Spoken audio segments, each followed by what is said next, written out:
whether you've got here by accident or on purpose. Welcome to Fishing Without Bait, a podcast dedicated to a lifetime without definitive expectations, where we help people explode into their lives through full impact mindfulness.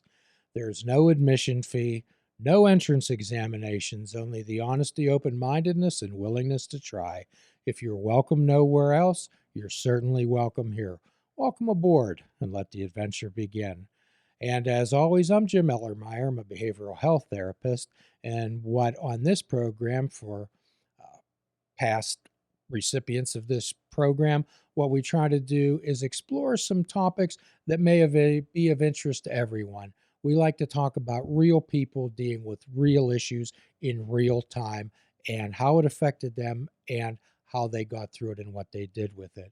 So today we're joined by Amanda and we're joined by Ronnie, who worked retail during the pandemic and is here kind enough to share their experiences with us. So, Amanda, tell us a little bit about yourself, please. My name is Amanda. I reside in Pittsburgh, and I currently work for Apple, who was one of the first companies to shut down in March of 2020. And your capacity there, Amanda, is? Technician and sales. Okay, so not only during good times, I would suspect that you're dealing with probably perhaps some testy individuals. I'd be more interested to hear about what happened during the pandemic process. So, Ronnie, and yourself?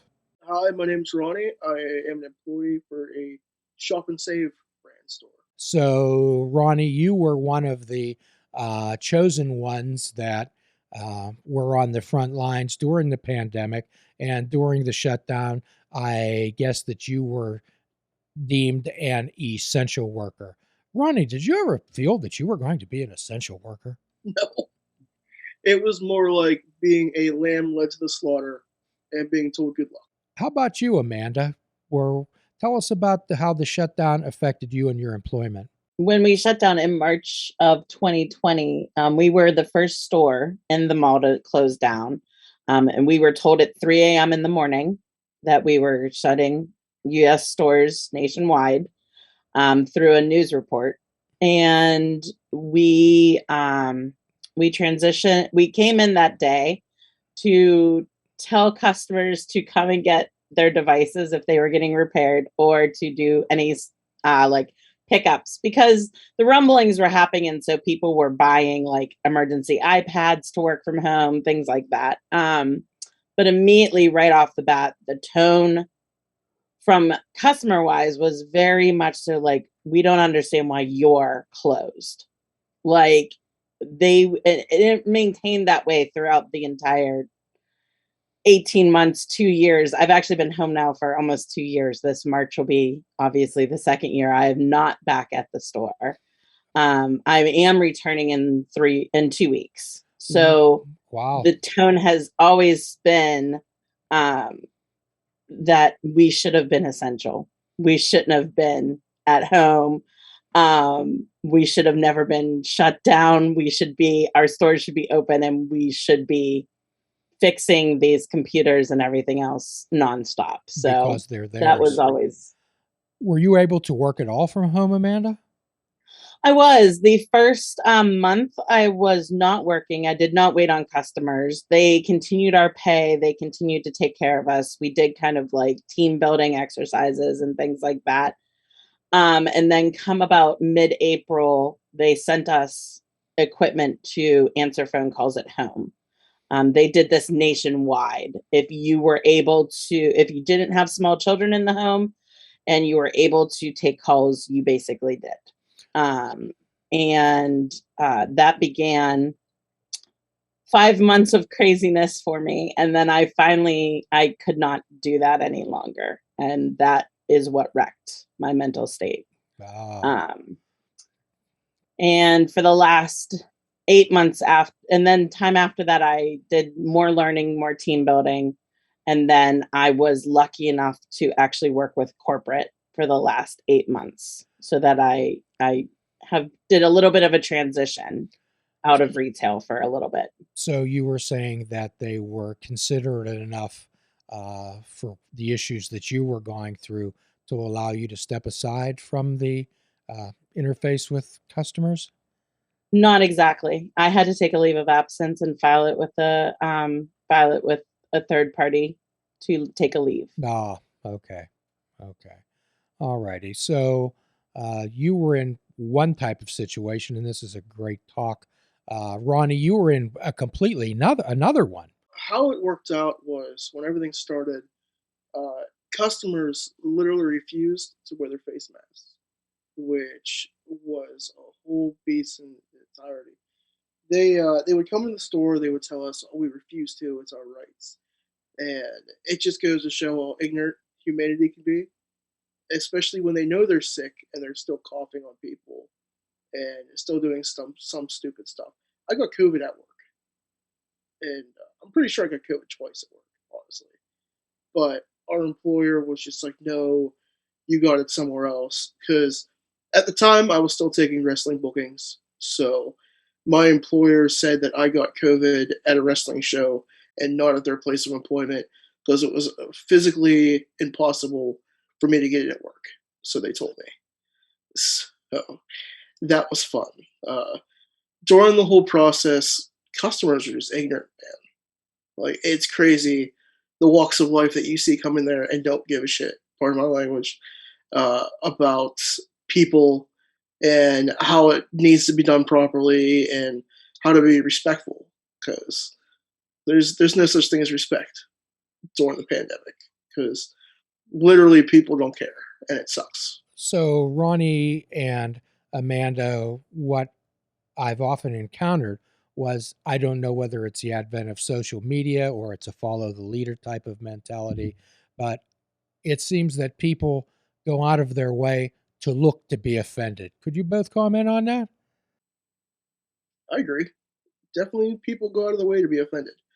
Um, we live in this society now where, apparently everybody's woke or what is the other term for it? I can't remember. But if you in some way, shape, or form are going out to, if you say anything, somebody will find a reason to be offended by it. Unfortunately, that's just the way it is. Whether it be over the phone of the discussions that we had to have, or even now, I will still, if I walk into a grocery store and I see and I feel like I want to wear a mask, not only because it's flu season, but also because COVID is still on the rise and flu season. I still get looks, I still get comments, everything just as a person out in public now. And my coworkers have told me stories while they were back in the store of customers saying things like conformists, things like that, hearing that we're conforming to something and all this. It's hurt. They look for a reason, definitely. Yes, and quite often what I'll point out to is I have a tattoo on my arm, and I don't know if you can see it. It says "Do no harm," and our philosophy is that as long as you're not doing any intentional harm to anyone or anything, to do as you choose. So I'm having a hard time understanding how people cannot give other people permission to do as they choose if they're doing no harm. It seems like since the pandemic started, I'm not going to say it's outed more people for being very ignorant and inconsiderate, but it's a pretty good possibility of that. And I'm not going to get into a political standpoint because I hate politics, but it definitely outed a lot of people and their views of a lot of things. So, which is unfortunate because you know I have been, you guys were talking about conformists, and customers will literally come in and be like, "I'm not following your Nazi rules. It's my God-given right not to wear a mask, and I refuse to, and I don't care what you think." And it is what it is. You can't force people to do anything they don't want to do, but it's just common courtesy. Like, there's no reason to go in there if you're sick and get somebody else sick. I had a customer come in a couple weeks ago who I knew for a fact that her and her whole family had COVID at that time, but she just walked in without a mask on, was coughing on everybody, and she just didn't give a shit, and it was ridiculous. Like, some people are just ignorant. Well, the store that you work in, the store that you work in, Amanda. I don't know how people ever thought the idea that simply because someone worked at a store that they became uh, entitled to be the object of someone's scorn and derision. And actually, the places are open for business, they're open to sell things. However, they don't have to sell anything to anyone. No, they definitely don't. One of my favorite, well, not my favorite, but one of the dumb funny things I heard was during the height of the pandemic, this lady came in and said, "Well, Donald Trump said that you guys are gonna have it in the store." I was like, "If we can't get it, we can't get it." Like, I'm sorry that you think Donald Trump's gonna like magically have an item appear at the store. That's not how that works. It's all about what they have in stock at the warehouses. If they don't have it, then we're not getting it. Like, sorry, but that's just the way it is. Because everybody's affected by it. Like, if you're gonna get something from a butcher from a different place, if they don't have employees, you're not gonna get it. Or if there's people who work in produce that aren't gonna get the product in the store, then you're not gonna get it. It's just the way it is. Like, don't think that you're entitled to something when it's not available for you to have. I've heard some really screwed up stuff in a 2-year period of time. So, Amanda, tell us some of the unreasonable requests that you have made, or people who have these beliefs in their head. We call it delusional thinking in my world. That's holding on to firm, fixed beliefs despite solid evidence to the contrary. Please check out our website at fishingwithoutbait.com, where you can listen to the show, comment on our discussions, and find out where you can subscribe to our podcast. If you're interested in flying the colors of Fishing Without Bait, click the shop icon on our website. We have clothing, mugs, cell phone cases, and so much more. Show the world that you fish without bait. This show is a member of the Sorgatron Media Podcast Network. Find out more at sorgatronmedia.com.